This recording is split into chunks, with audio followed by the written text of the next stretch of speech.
Hello guys, magandang araw. Ngayong araw po, ituturo ko po sa inyo kung paano po magkabit ng pressure gauge, mag-vacuum at mag-charge ng freon. Yan guys, oh. Toyota Hiace, yan yung gagawin natin.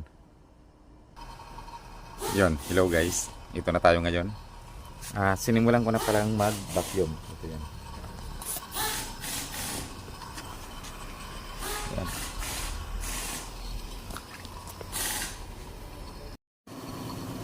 Una po, ito yung pressure gauge ng aircon. Ito po yung low side, ito po yung high side. Bali po ito ikakabit to sa malaking tubo, pero maliit yung adapter niya. Ito, low side to. At ito naman, high side, kulay pula. Dito yan nakakabit sa high side. At itong dilaw, ito yung para dito sa vacuum. Yan. Nakauna yan guys. Mga 15 minutes ko na tong binabacuum. Yan yung grading. Yan. At dapat sa pagbabacuum naka-open to. Naka-fully open. Okay. Yan.